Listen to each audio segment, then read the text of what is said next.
Hello and welcome to Soups and Sabers. My name is Jordan. With me today discussing Ironheart is Ron. How you doing, Ron? I'm doing good, man. We sit here on the eve of Superman, one of perhaps the movie of our generation. And what a way to get hyped for it than to talk about a Marvel Disney Plus show. But nonetheless, I'm still excited to talk about this tonight. It was a show that I enjoyed a lot more than I expected. And we've got a lot to break down here. So let's get to it. The end of Phase 5, as the accounts have told us, Yes, so they say. because you could not tell otherwise, right? Like, Yeah. it's just like, all right, whatever. Phase 6 is now Fantastic Four, and I guess does that make sense? Phase 6 being Fantastic Four, Wonder Man, No. uh the two Avenger movies and Brand New Day, like that seems very small, but okay, I, whatever. I think they're just at this point like they kind of have to ride Like it out F with it, the phase thing. Yeah, yeah. It's like they did it, and it's like, all we got right, to we kind keep of doing got it. ourselves here. But I think post Secret Wars, I really hope at least that phases will be a thing of the past because they already are in everything but name anyway. Right, I really feel like only phases 1 through 3 really felt like phases, and then even then they had to be weird about it, where they're like, um, everybody's like, oh yeah, the Avenger movies are the ends, and they're like, nope. Ant-Man is the end of phase 2, and Far From Home is the end of phase 3. You're like, what? Okay, I guess. All right. Yeah, yeah. All right, but yeah, we're talking Ironheart, which released Don't mind me three just plugging in my episodes. charger here. Okay, 3 episodes back on June 24th, and then the final 3 episodes on July 1st. We decided it would be better to just do it all at once, especially because of how busy we were with, building up to Fantastic Four, building up to Superman, our monthly Ultimate comics that we discuss. Ron and Chris talk absolute Batman all the time. So we're recording a lot of stuff lately that we're like, you know what? If they're dumping it like this, we're just going to discuss it all. Because by the time we would have got time to talk about it after that first week, we would have been uh, really bumping up right on week 2 anyway. So Yeah, and dude, it's an unfortunate thing about this project that it's in this window because like I would have loved to really give this the time to breathe a little bit and like even if you didn't want to do weekly with it, like maybe do like 3 weeks, do a month. I don't know. You want to do like the 3 episode premiere and then do the last three on their own sort of thing. It would have been cool to see this show get a little bit of that space because of how much at least but it seems like a lot of people really enjoyed it too. It even was able to beat the sort of initial review bombing. You know what I mean? That we saw come out. That just for some reason every project has to get these days. Like it was able to beat that and even still have a respectable like critic score. So yeah, it's a little bit of a bummer that it came out when it did, but nonetheless, it set up some what I think is going to be some pretty big things, and we're already hearing rumors coming out today that might actually be the case. all right. So how do we want to structure this? How do we want to talk about this show? We could just riff, man. Honestly and truly, like I told you before the show, I don't really have like super structured notes, just because I was Mm-hmm. just more wanting to watch it all at once and just kind of enjoy it and soak it all in, as Right. opposed to like sitting there writing a bunch of notes. So I guess we could just kind of start with our general thoughts. I'll go because I have a Yeah, lot go of ahead. them. I think it did something that I don't think the MCU has done up to this point, which is create a project about young people that doesn't feel like it's catered exclusively to young people in terms of, even down to small things like the jargon, the sort of way they talk to each other and stuff. Like there was a little bit of that in this show, but it was, for the most part, I felt like a very adult show in terms of the dialogue, in terms of the story content, for sure. You're dealing with things like death and like very real sort of adult things, and it's weird because it feels like that's sort of been a theme on a lot of the things we've been talking about recently, right? We had that talk about the Fantastic Four life story where there was a lot of that, like felt like it was a lot of adult themes in here, but it felt like it was again just a show that was about young people, but that everybody could really, really get something out of, beyond just like, oh, I like that. Like, Miss Marvel was okay to me. I liked it, but it's not something that I like really pulled anything from. Whereas this show, like, it made you feel something. At least for me, it really made me feel something. There was a lot to relate to in terms of dealing with loss and like, what would you do, right? If you're faced with this situation, you have this chance to, bring back a loved one that you miss so much, but realizing that it's not really them, and like it's sort of an allegory for like grief, right? And like not just facing it head on and coping with things and getting over it. And we see at the end of it, again, just kind of jumping around here, we see at the end that Riri kind of makes the wrong choice, which was a surprising one, to be honest with you, because it would have been the easy thing to do, right? To just tie the show up in a perfect little bow, and she refuses the deal at the end of the day, to Mephisto, and all is good. Mephisto's going back to hell, and she's in Chicago, and honky dory, everything's great. But no, they left it off on a really cool, interesting point of like, she didn't make the right sort of what people would call the right choice, I would say, in terms of just uh, letting sleeping dogs lay, as it were, and addressing the grief. It's like, no, I'm just gonna like take the easy way out, and God be damned, whatever the repercussions are. So not only did it present this very adult concept to us in a way that felt that felt like it had weight to it, but they also kind of swerve you at the end and say, all right, but we may have something else for you down the road too. I guess, we'll see how it's received and all that in the long term. We're still pretty fresh off of it. But yeah, man, I loved the hell out of this show. I think probably only Loki and Daredevil I would put ahead of it. Like, I have it above WandaVision for me personally pretty easily. I loved this show. Okay, that sounds crazy to me though. Above WandaVision. Okay. Yeah, dude. Let me just explain also. I was not as high on WandaVision as it sort of progressed through the story as everyone else was. I was really hyped in the beginning, loved You the were beginning. waiting for the Mephisto. Basically, but not even just Mephisto in particular, but it felt like there was something dark there in the background that we just never quite got to. And again, that could just be a thing of fan expectation and listening to all the crap online that 90% of it ends up not being true anyway.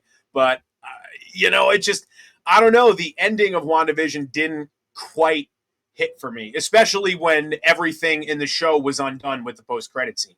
Which, I mean, to be fair, like, Multiverse of Madness was great. I loved it, and I loved Wanda in that movie as the villain. But it felt, kind of much like this show, honestly. Like the whole show was about her coming to grief with losing her family, but at the end it just kind of all twisted. Which, it's actually funny now that I'm saying this out loud, because it is verbatim the exact same situation as Ironheart, but for some reason this one really worked for me and WandaVision didn't, and I don't know why. Interesting. I would say I like the show well enough. I'm not as high on this as I would say most people that I've been seeing online. Like, I don't know. I try not to rank a lot of stuff when it comes to. It's been so long since I've seen some of these shows. It's very Exactly, hard for yeah. me to. Heat of the moment. Yeah. It's very hard for me to tell. But like I think I enjoyed like Miss Marvel more than this and stuff like that. So Okay. I love Riri Williams as a character, and actually, like the first episode, very similar to her first miniseries.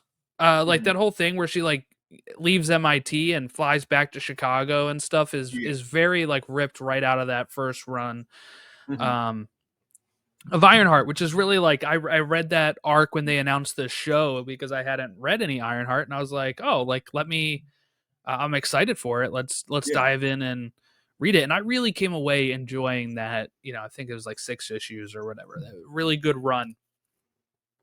I wish this was a little bit more that vibe. To me, this is a little darker turn than what I would have thought for Ironheart, right? Like, so that is probably one reason why I wasn't vibing with it as much, as well as I'm not big on the mystical stuff. So getting into that was a little bit more for me like we're dealing with a character that is very like mechanical, and Mhm. then I understand that's also how it works in the Iron Man series Yeah, as well, right? Like you have the Mandarin, stuff like that.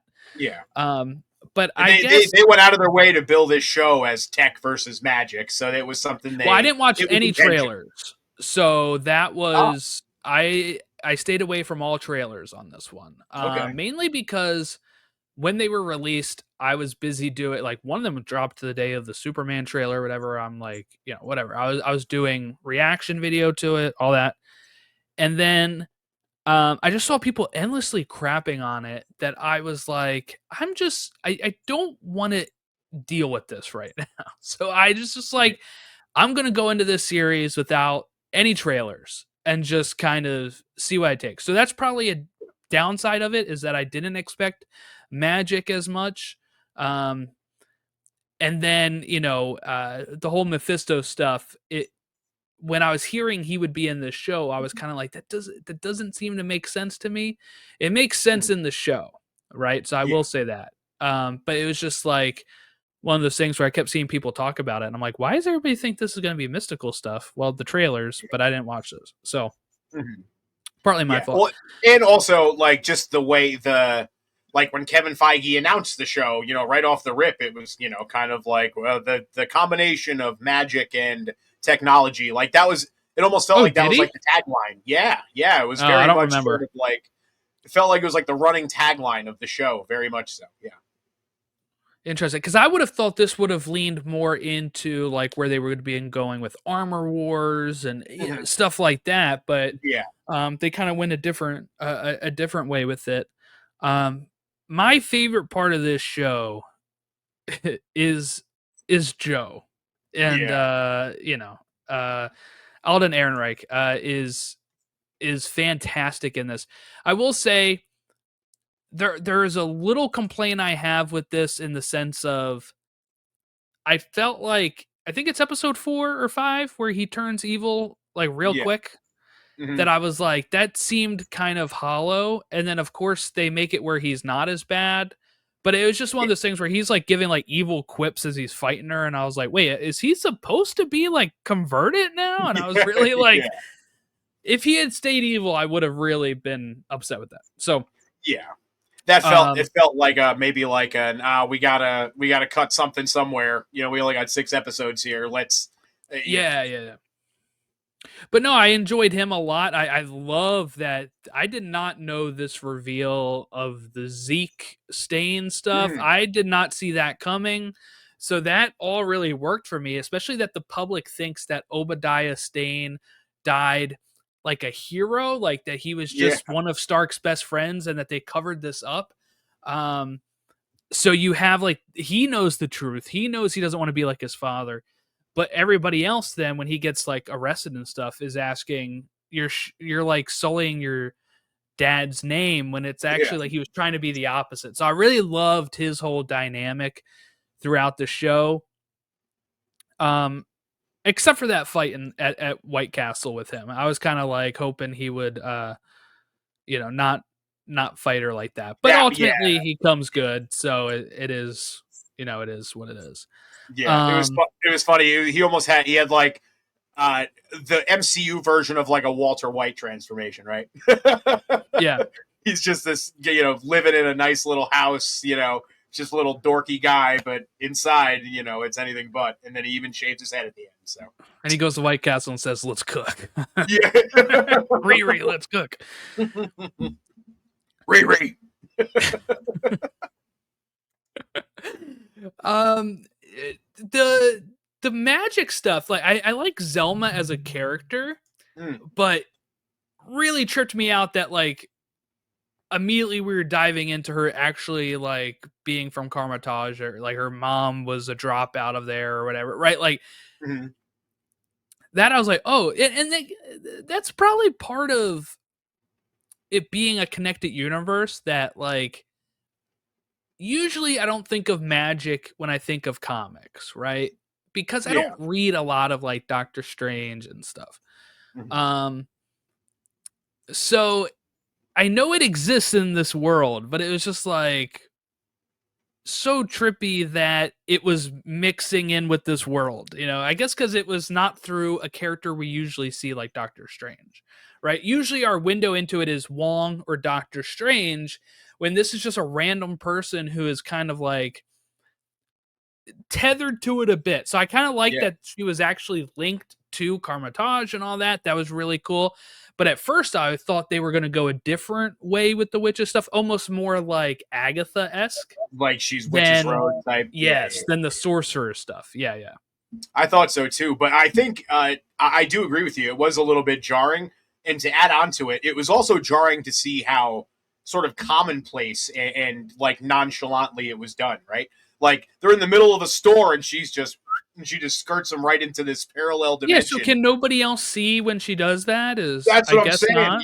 Yeah, this isn't like in the halls of the Sanctum Sanctorum. You know what I Right, mean? right. This is in the middle of broad daylight. That I made a mental note of that when that happened. So it's funny that you bring that up. Yeah. I because I definitely thought they were going more witch than sorcerer. So it Mm-hmm. was. I thought this would be like the candle lady in Agatha compare Yeah. instead of like that, which very similar vibes. Owns a storefront, practices Mm-hmm. witchcraft type stuff, right? Yeah. Like, but they linked it more to the strange part of it, which was interesting to me. It makes me wonder uh why that would be. I guess I don't know. It seems like the magic is very different. This is how it happens in comics too. You have like your Wanda and Agatha type magic compared to your Doctor Strange magic, which is technically still magic, but it seems like they're two totally different schools. It's like One having is they are chaos magic. Doctor Strange is more yes, like yeah. Mm-hmm. regular magic. Yeah. So I don't know. I just thought that was interesting that she was from Carmitage. Well, I think they're laying a lot of groundwork for the show that we know is coming, the Strange Academy show. I mean, If that's it does come, if it they had comes at said this point. before that they were. I think before they, Brad Winterbaum said that was on hold. So I don't That know if. that in Nova. Yep. Yep. Yep. Yep. Because here's Yeah. my biggest problem with the show. Okay, is this cliffhanger ending where the cynic in me says we're not gonna see these characters ever again. Like because of the way things have gone, where they're slowing down stuff, and we don't really have any new shows announced, and we are heading towards Secret Wars and Doomsday and stuff. That I'm like, will this matter? Will we see? Like the showrunner saying, "We don't have a season 2. Like you guys need to watch it." And I'm just wondering if this is actually, with all the controversy of the review bombing and all that crap, are people watching this, or is this like an acolyte situation where they're not watching it and it doesn't get a second season, and we have to maybe shoehorn Ironheart into some other story to wrap up her story?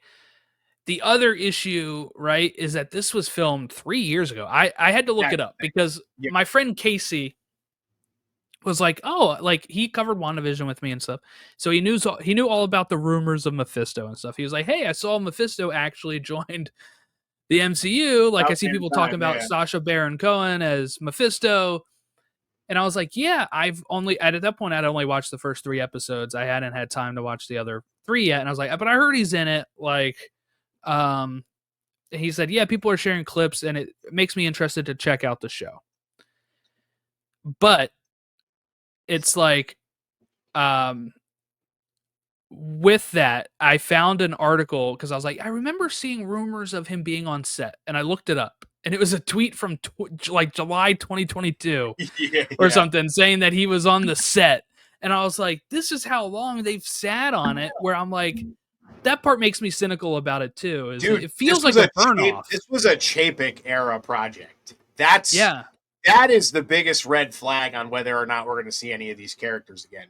This was made in that crazy era where it was just every month there was a new show, yeah, pump and it out.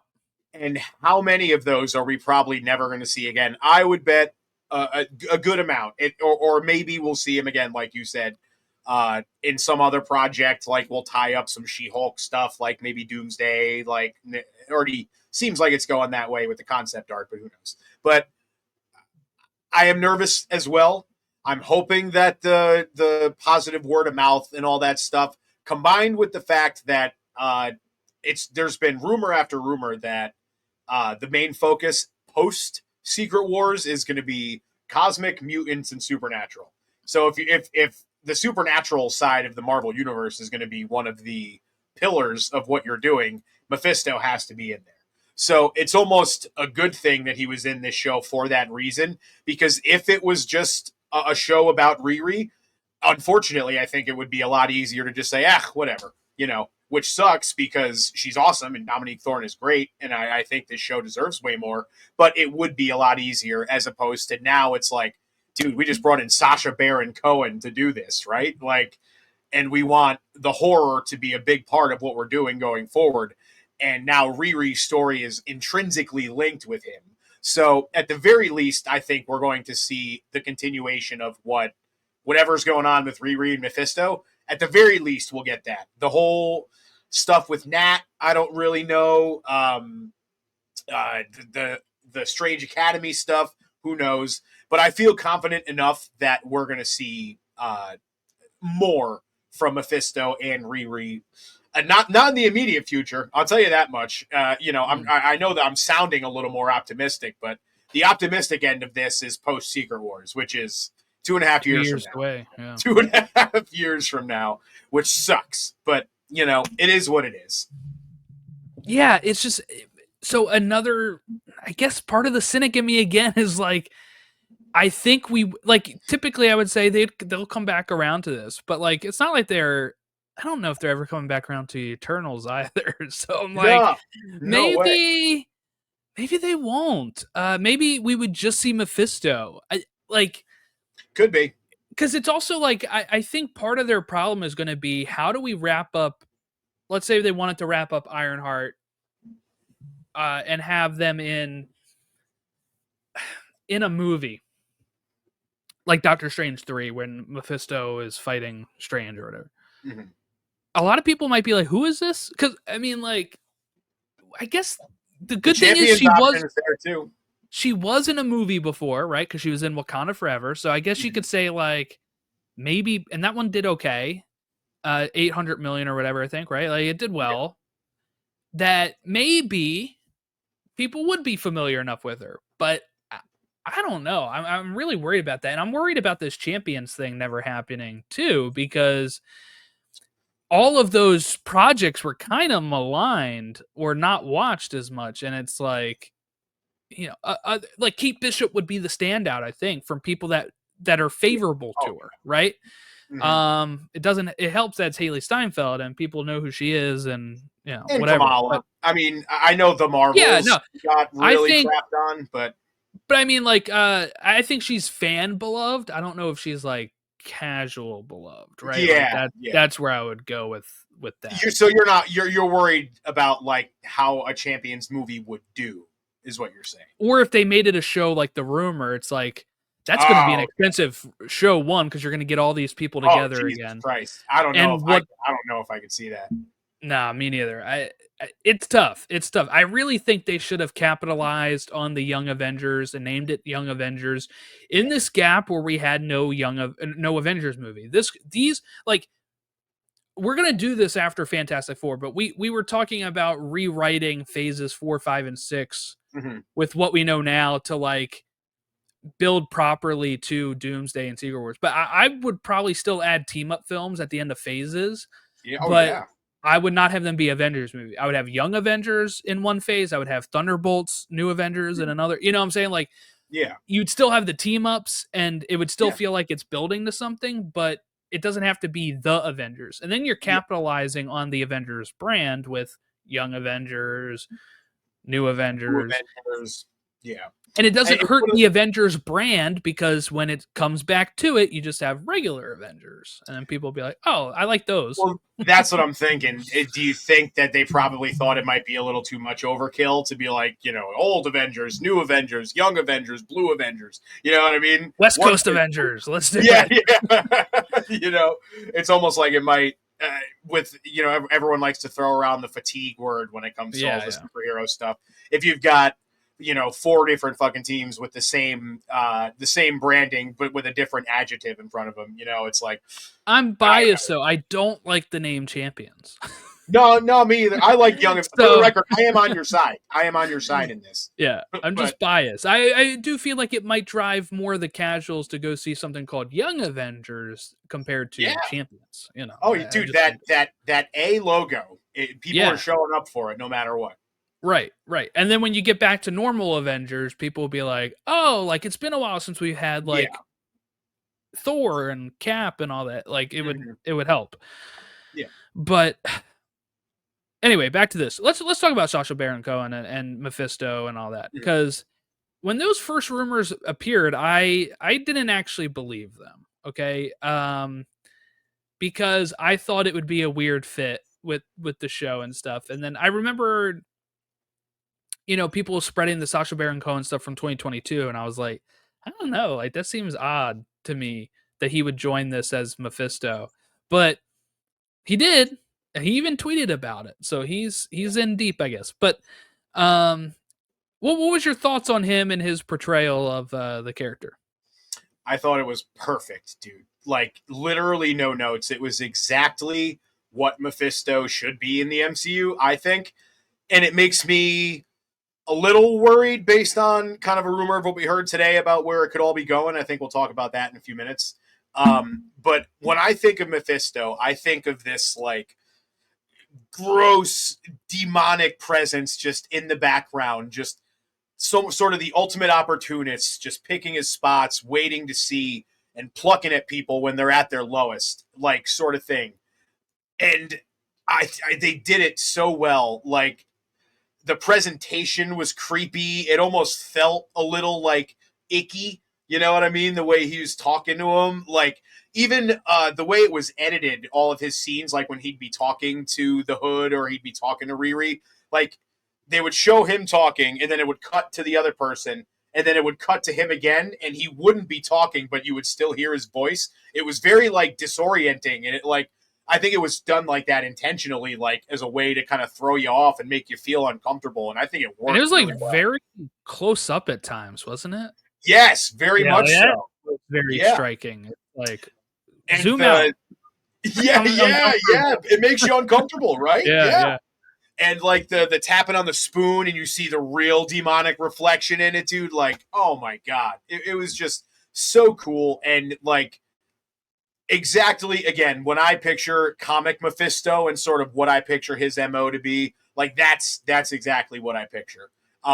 So what we heard today, which grain of salt, as always, with the scoopers, Alex from Cosmic Circus said that they could be planning to lead up to a Damnation thing here, which I'm really cool, but it's really cool, but I'm also kind of mixed on it because I would much prefer Mephisto to be sort of a background presence in the MCU that pops up at these opportune times and is just this seedy motherfucker making his way around. You never know where he's going to show up next, as opposed to being the villain of a whole movie, which Damnation he would absolutely be, which is a really cool little fun comic story, a Doctor Strange story. If you haven't read it out there, I would probably give it a run. It's only 4 issues, very short, but it's a lot of cool shit in there. And Mephisto basically erects like a giant Sauron's tower in the middle of Las Vegas, only it's a creepy hotel. It's very cool. I haven't read it. Is it like a event or is it like a strange run or like what it like if I look for it, will I find it under the main event is a 4-issue Strange comic, but there's like Ghost Rider tie-ins and stuff. Oh, okay. So you can really get as far into it as you want to get. But if you just want to catch the main story and get the, the proper beats, you could read the 4 and be fine. Okay. Yeah. Yeah, I mean, I thought Sacha Baron Cohen was really good in this. I was wondering how he would be, and I would say He was very nice in Very the role. nice. Wow, wow, wee, wow. I have a chair. I have a chair. This is. Oh man, I gotta tell you the story. I saw Borat with my grandmother. I was 15, and I went to go see this movie with my grandmother. And they have that scene where he's fighting his manager, his friend, naked in the hotel, and that was awkward. That was awkward to be Yeah. next to your grandmother. And but we still joke about it. Oh, We have man. fun. We had fun with it. That's great. But no, I think he's been one of my favorite actors. Like with that Talladega Nights, right? Like those Borat 2, Yep. all that good stuff. So I was wondering how he would play it, because not that I like doubt him, but it is one of those roles where I think he could have camped it up, he could have hammed it up, and he didn't. Big time. And it worked so Big well time. for me. Yeah. Yep. 100%, dude. Like he could have came in there like God, let me think of how to sort of that flamboyant kind of over the top like devil like he could have and I'm sure a lot of it was probably direction from them to be like, let's not go too corny with this because the show up to that point had been largely serious. So I'm glad that they did that. It was very menacing. He wasn't loud, boisterous. He was very quiet, very sort of monotone, except for those few moments where like the hood would say something, and he'd snap back and there would be just that little demonic sort of tinge behind his voice, you know what I mean? And then it would be back down to the calm, cool, and collected. Like, oh my God, dude. It was literally like chills inducing. Like I don't want to say I didn't know Sacha Baron Cohen had that in him because he's a fucking tremendous actor, but like that was way, way better than I thought it was going to be.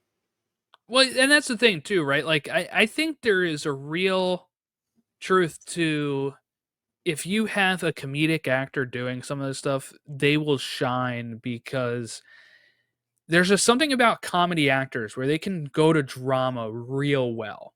Yeah. And it's because a lot of times they know, like, I don't know what it is, but it just like seriously, Walter White, right? Bryan Cranston was known for being a comedic actor. Yeah. Hal from Malcolm in the Middle, and you get that with certain actors where they Matthew can McConaughey, like right, yeah. he was doing all kinds of goofy stuff, and then in True Detective, it's like one of the most serious, best roles like of this century. Like, yeah, right. You're absolutely right. It's one of those things where it's like they just know what it takes to be able to get, like, they're so used to having to play in this emotional, like almost like higher level thing for comedy that when they can bring it down and lessen it for the drama, and they excel at it. So it's more of like I was wondering writing wise, I guess, how they would approach it, right? Because this is the MCU, right? We do have at times very comedic things, or if you want to look at Agatha, where I like Agatha all along, but what I'm saying is like there is a fine line there that Catherine Hahn walks as well. But MODOK. some characters might play it up, it might be written more comedically. And this is like the devil that we're talking about in Mephisto. So I was wondering how they would approach that. And I think that they did it in a very, in such an interesting way, especially with the way, like you said, that they were editing back and forth, some of the ways that they shot it.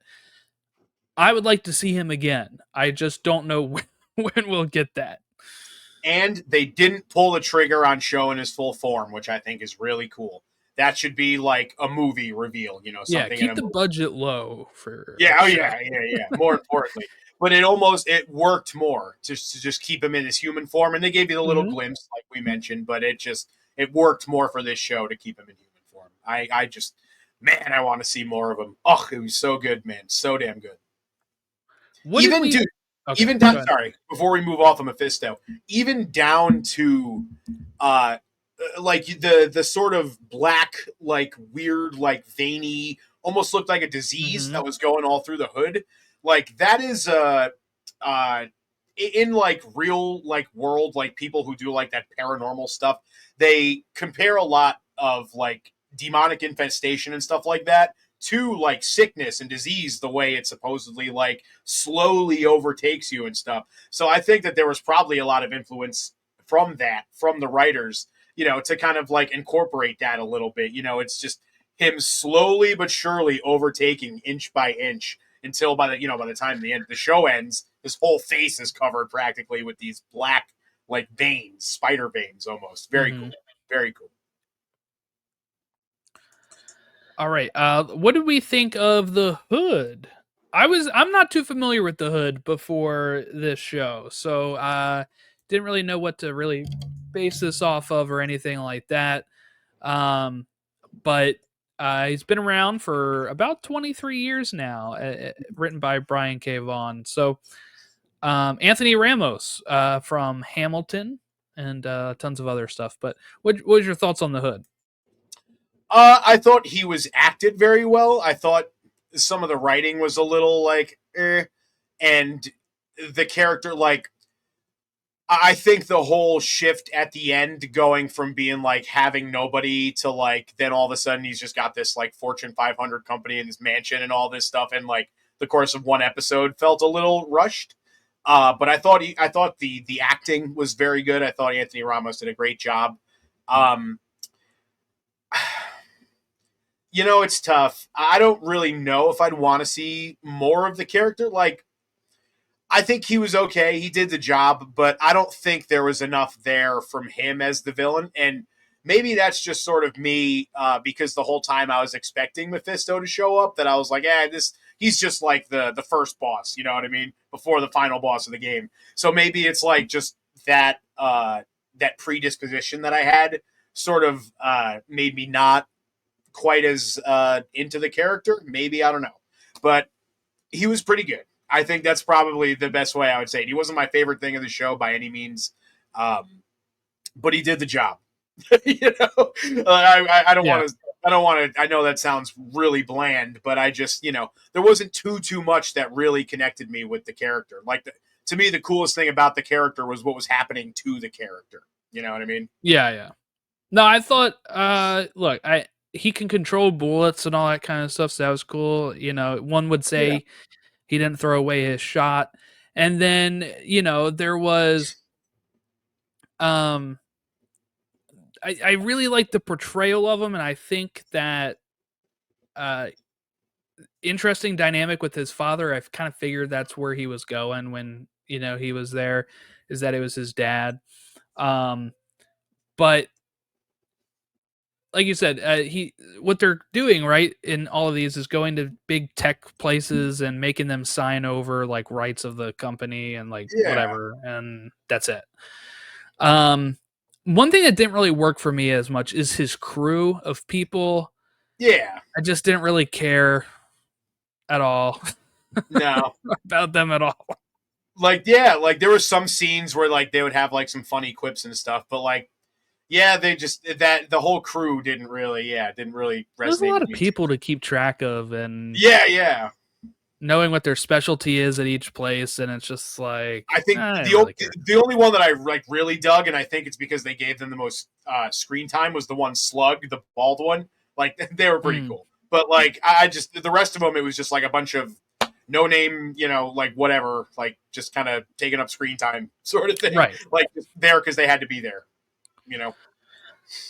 Right, and that's something that maybe works in a non-6 episode season because you would have time to explore those characters and get more information on them. But really, I couldn't even remember most of their names when I was watching. I'd just be like, all right, that's that person, that's the tech person, that's the whatever person, And honestly, it's just because there was so many more good characters in this show to follow. Joe, Riri. Yeah. I really loved Lyric Ross in this show as Natalie. I thought she did great in this show. See, I wasn't big on Natalie. Oh, I was not big on Natalie. Okay. But you're right. We did have you get introduced to Zelma, who I thought was more interesting than the crew. Yeah, right? Like I think that worked out.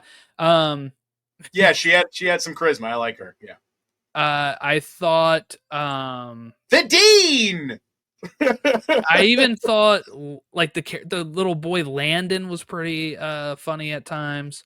He was funny, but Uh, what the hell is that? He was in the first episode, and then he's gone for the rest of the show, and then he's just back. yeah, he wants his darn wagon back, dude. I guess so. I guess so. By the way, very upset you didn't even react to my fucking Dean reference there for Jim Rash. Oh yeah, I forgot he was in this. You're you right. will not be building an iron suit at Greendale. No, actually, he'd be the exact person who would let that shit fly. Yeah, yeah. He would, yeah. Go human beings, right? Shout out to all the community heads out there. Wasn't too big on Natalie's brother either. I don't think there was enough time spent in that relationship to make me really worry about it. Like that's again, if you had 8 or 10, I really feel like this would feel a little bit more fleshed out with some of these characters. Or if you just trimmed characters, I think that would work too. Yeah, because I kind of knew the way it was going to go. Sorry to cut you off there. I kind of knew the way it was going to go when Natalie reveals herself to him, and it's the very cliche like trope of, oh, how could you do this? And like, don't talk to me, and they like leave, and then like, it was very like, okay, like this happens in, teen shows or any type of show where it's like, instead of just talking it out, it's leave me alone and walking off, That is exactly what I was just going to say. It felt very kind of forced. Like, speaking as somebody who, or drama. Yeah. Well, speaking as somebody who has lost their sister, I put myself in his shoes. Like, you understand that, especially if they're as close as they wanted us to think that her and Xavier were in the show, because they didn't really show you, but it felt like they were trying to imply that her and Xavier sort of had like a brother-sister thing. Maybe the loss of Natalie made them closer together sort of thing. So this person that you care about as your de facto sibling, basically, like brings this thing to you and like originally wanted to hide it from him and all that stuff. But like, I think that was a very forced conflict, kind of corny way to react. And yeah, I'm with you. I wasn't really huge on Xavier at all in the show. And it's like, I understand where he's coming from because it is a weird thing to make the AI and stuff. So I was actually more of like, didn't really feel sympathy for Riri in that moment either, where I'm like, I mean, obviously I'm on his side, but it's also like, I feel like that was forced, right? Like, it just seems like we need some drama here at the midpoint of the show. Exactly. As we enter the last couple episodes, and here we go. And it barely even got like a mile away. And there was no like satisfying resolve to it. You know what I mean? Like he read a note and then in the finale he just shows up with coffee in the shop. It was just like, all right. I slept on it and I read your Captain Kirk note and I was like, hey. Yeah. I'm gonna show up with some coffee.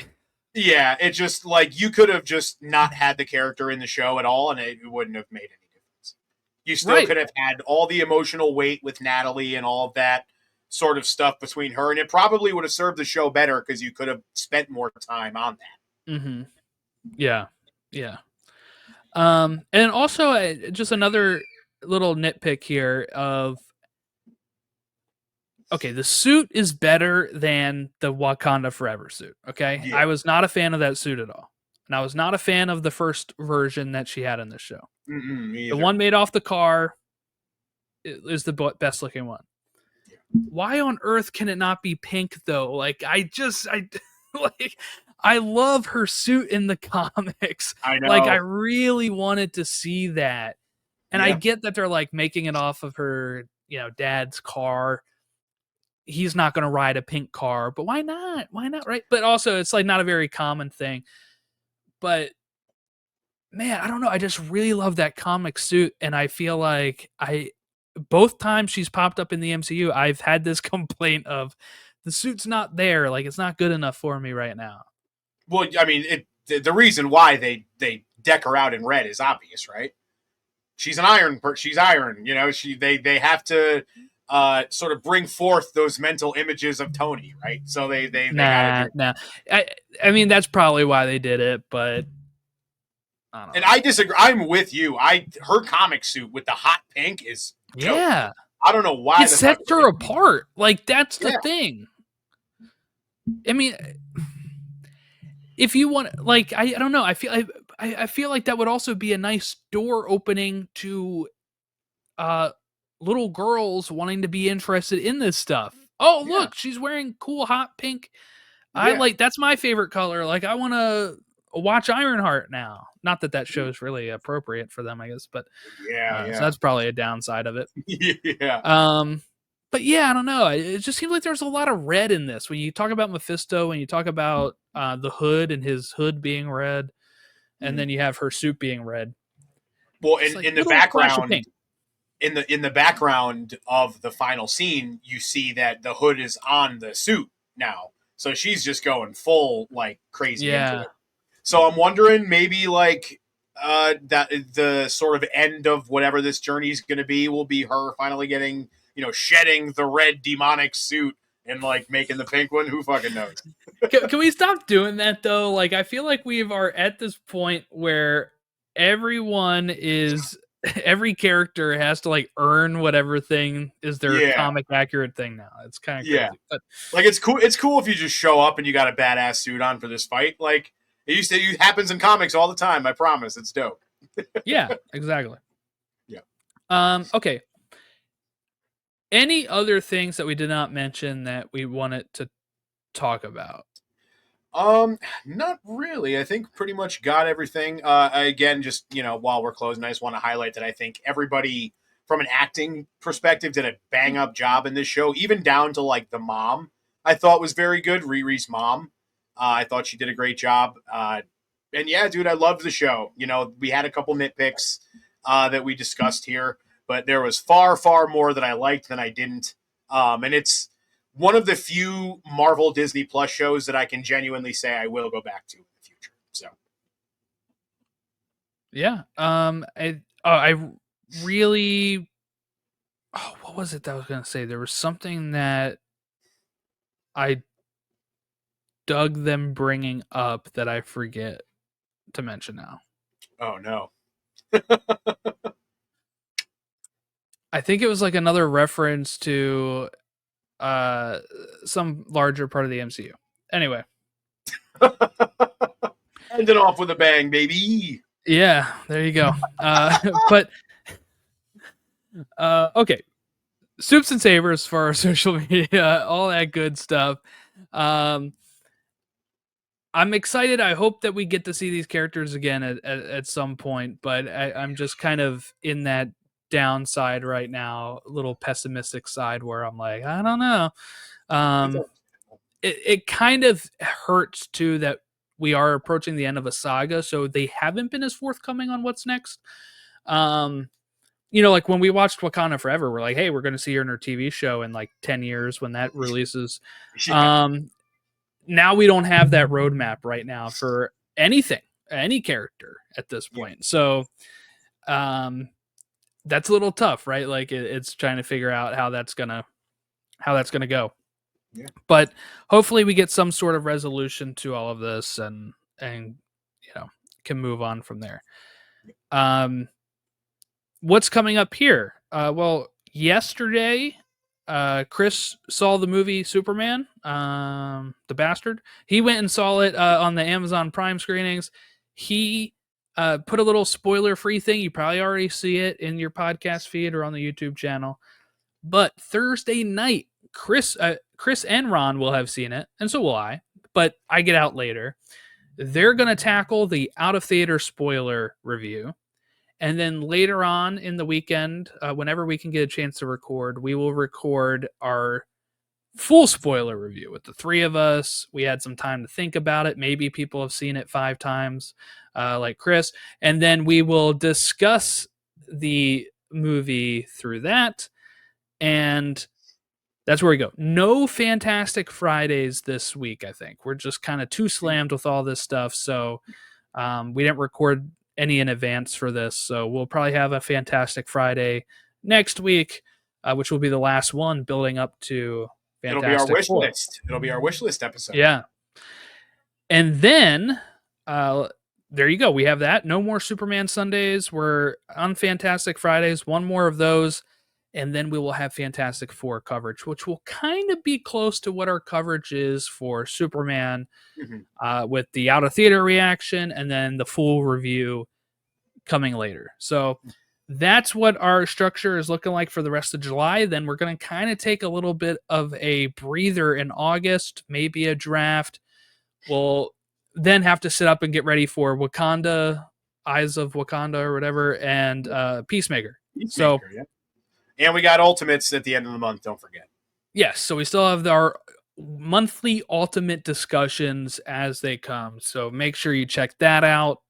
We just talk all issues of the Ultimate Universe at the end of the month, typically after Ultimate Spider-Man has come out. So if you're looking, and absolute Batman too. Yes, just throw them all out there. We have that one. Too many shows, damn it. But there you go. At Supes and Sabers for all of our social medias. You can email us. I guess at whatever email address you want, because we don't have one. Supes and Sabers. I'll have to cut that. Okay. Thank you all for watching and listening along. We will catch you next time here on Supes and Sabers.